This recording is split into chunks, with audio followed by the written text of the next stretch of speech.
Welcome back to Range Anxiety TV, and today I've got to sort of answer some of the haters, and that would be from our last episode, which was talking about the folly of hybrids, particularly plug-in hybrids, not so much series hybrids, but plug-in hybrids, and it got a lot of spittle-flecked wrath online.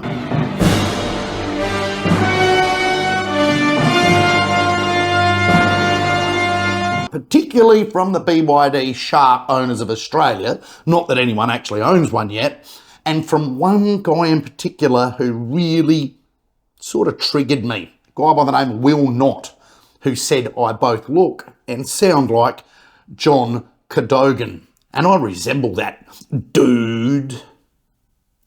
So there is a case out there for hybrids, apart from to act as a stepping stone for dummies between petrol and electric vehicles.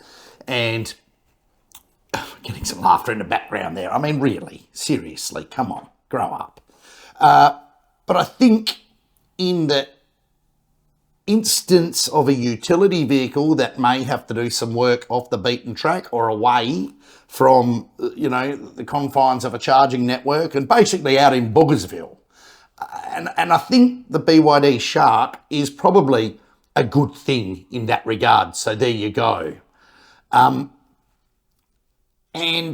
what makes it a good thing is the fact that it's $57,000 plus on roads, offers the performance of a $100,000 Ranger Raptor, and you're not tied into the constantly exploding piles of rubbish that are highly stressed, tiny capacity, running on dead dingo dongers, big diesel daddy utes, right? So this is a petrol thing. I'm not going to sit here and do what every other motoring journo does, and they sit there and they read off the spec sheet. I've got the Space Wizard one for sure, but I don't really care about the specs because you can all look them up online and read them and form your own opinions. What I'm going to tell you about is what I gathered from looking at it. Yes, that's right. I went and looked at it. And apart from having the world's ugliest grille with a big BYD, big yellow inscription in it, it's not yellow, it's black actually. Does that make it worse? Well, it's big, that's for sure. Apart from that, it's quite a supreme kind of a vehicle. Compared to, I work on a lot of, or I'm around, I actually don't do any work, but I'm around a lot of late model Fords, Toyotas, Nissans, more on them later, Utes, Isuzus, the same people that bought us a Holden Gemini. Great thing that was. And this thing, for the money, spec for spec, it's probably $25,000 cheaper. It looks to be about twice as well built. It looks to use a quality of materials that are at least as good, if not twice as good. Like it has stuff like ventilated seats. So when, Horry has just finished his trucker's pie, the traveller's pie, and he needs to break some wind, he can fully get that into the ventilation system of the BYD air-conditioned chairs, so the next person can enjoy it when they switch them on.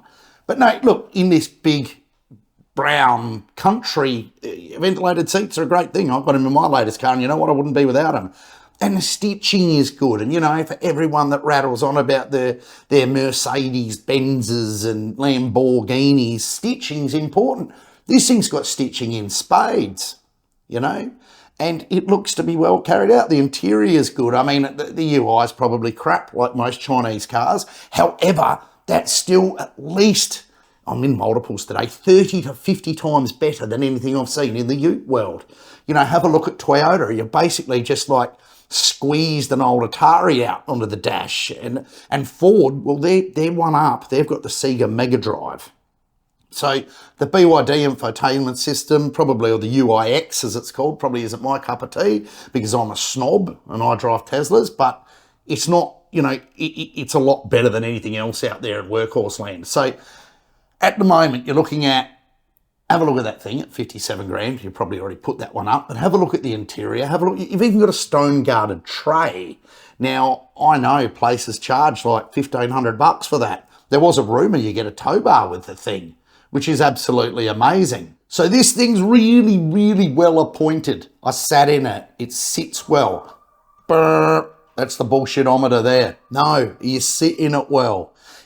Everything falls to hand. It's like sitting in quite a nice SUV. However, it is a ute. Now, people are going to say, the problem with the BYD is that it can't tow 3.5 tonne and it's got a smaller than average, like, I think you can't quite put a tonne in the back.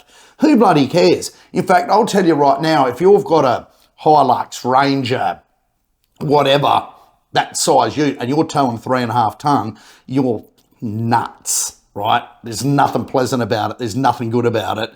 And really, they shouldn't be allowed to do that because they're slow and they're unstable when you're doing it. And I don't care what anybody says. I've seen it, been there, done that, load issue's not even it for me. The fact you've got electric motors driving the front and the rear wheels, you've got a Nissan Leaf-sized battery, like a Gen 1 style, big Leaf-style battery, 30 kilowatt hours in the thing. You can drive 100 kilometres pure electric to game the range. If you watched our last episode, you know what I'm talking there. And it's fast. Like, it sucks the doors off anything else in the class. And the motor itself, I think it's 160 kilowatt, the actual petrol lump, petrol, not diesel, is a 1.5 turbo. And I lifted the bonnet and had a look at it, expecting to see some horribly integrated thing. But you know what? It's beautifully packaged, high quality connectors, great heat shielding, and it looks like it will go the distance. Now, I don't give a shit how good these things are off-road, even though from what I've seen, they do look good off-road. None of them are great off-road unless you modify the hell out of them, right? So, it's not a Land Rover Defender and it's not a Jeep TJ Wrangler, bless its cotton socks. It's a ute. And for doing ute things at 57 grand, it's going to be really nasty out there for the conventional bread and butter, unbreakable Toyota, made in Australia, Bangkok Ford Ranger brigade. At least it's not Chinese. Yeah, they're Bangkok, they're Thai. So what do you like better? Fried rice or, a traditional Thai dish? Sausage smothered in, I don't know, whatever the Thais eat. And it's the end, I think. You're going to see the BYD Shark take a big bite, you like that, out of, and the white colour's called Great White. I asked when I was there. You're going to see it take a massive bite out of ute sales. I don't care what anybody says. This isn't like an LDV ET60, which was a horrible piece of junk that should have never been on the road, half baked and half done. This is a proper vehicle from a proper vehicle company that symbolises the start of generation 2 Chinese workhorses, and they're going to sell. They're going to hurt everything else out there, and there's going to be a lot of spittle flex stupidity from people that are locked into their dirty old diesels, because diesel's time, as is shown by this thing, is pretty much over, and it's only going to accelerate from here. So, what does that mean for you if you own a late model Hilux? I'll take it from the 79 guys. Hang on to it, boys. You're going to be a millionaire soon when they stop making them. So I hope that appeased you all on the BYD Shark Facebook group. I'm actually looking at buying one after I test drive one to use as a hack. I'll never get rid of my Telstra because, Elon, it's cult, he's God, all of that sort of stuff. He Doge. But I would like one as a runaround, and I reckon they're going to be a pretty good thing. For the guy on there also that said his kid's got more YouTube subscribers than me, you're probably right, but he probably does a better job of running a channel and is more entertaining. So with that, let's see the Shark come. Let's see the Shark dominate the scene, because it's good for everyone and it's good for you because you get to save a lot of money. Thanks once more for watching Range Anxiety.